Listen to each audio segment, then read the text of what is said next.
yang pertama, katanya daun pepaya dapat mencegah risiko kanker. Bener nggak ya? Itu mitos. Daun pepaya mengandung flavonoid yang merupakan antioksidan.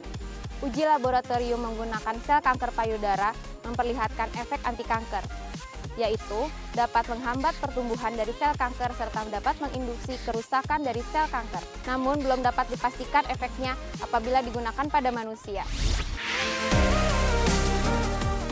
Saat nafsu makan berkurang, tentu akan mengganggu aktivitas Anda loh pemirsa, apalagi kalau aktivitas yang dilakukan membutuhkan energi yang ekstra. Akibatnya tubuh kekurangan nutrisi penting yang berfungsi mengatur gula darah dalam tubuh. Nah, untuk kembali meningkatkan nafsu makan, biasanya sebagian masyarakat mengkonsumsi daun pepaya.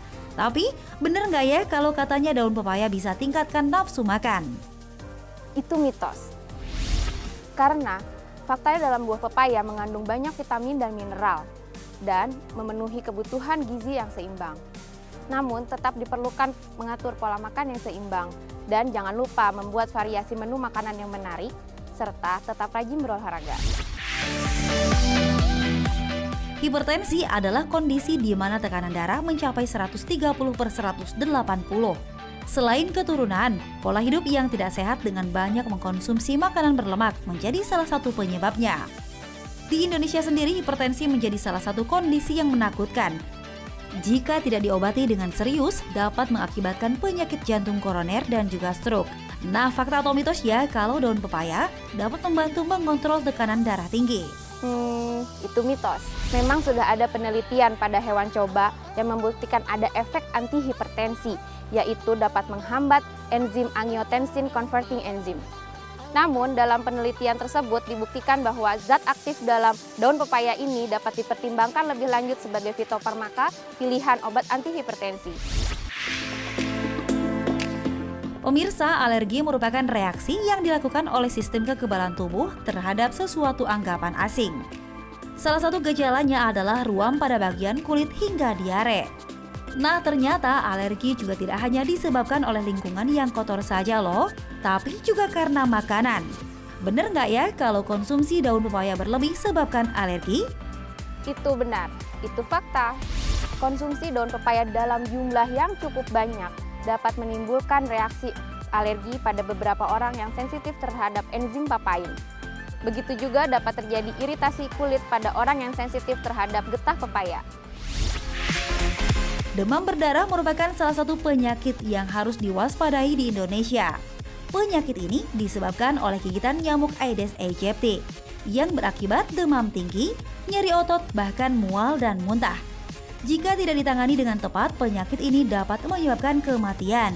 Selain mengkonsumsi obat, sebagian masyarakat juga menggunakan daun pepaya dalam proses penyembuhan.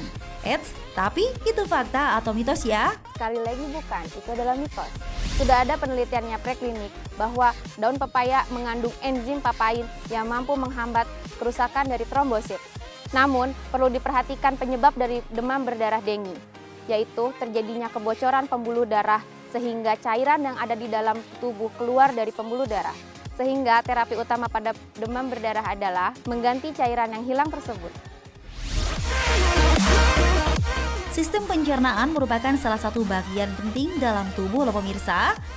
Saat proses pencernaan makanan dalam tubuh terganggu, proses penyerapan nutrisi pun tidak akan maksimal ya pemirsa. Nah, saat itu terjadi, sebagian masyarakat biasanya mulai mengkonsumsi daun pepaya karena dipercaya dapat memperlancar saluran pencernaan. Itu fakta atau mitos? Ya benar, itu adalah fakta. Daun pepaya memiliki serat yang tinggi, sehingga daun pepaya mampu melancarkan pencernaan.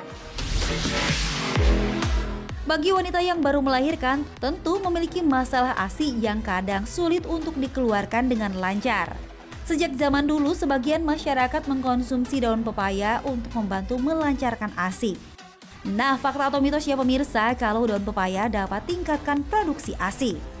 Itu adalah fakta. Sudah ada penelitiannya pada wanita pasca melahirkan sebanyak 48 orang yang mengkonsumsi 800 mg ekstrak daun pepaya dalam sehari. Hasilnya dapat meningkatkan produksi ASI melalui peningkatan hormon prolaktin. Pemirsa, agar daun pepaya dapat kita manfaatkan dengan baik, berikut ini adalah tips konsumsi daun pepaya dari Dr. Tulus spesialis farmakologi. Berikut ini adalah cara mengkonsumsi daun pepaya secara tepat. Yang pertama, cuci bersih dulu daun pepaya. Yang kedua, konsumsi daun pepaya tidak secara berlebihan. Yang ketiga, jangan menggunakan daun pepaya sebagai pengganti obat utama.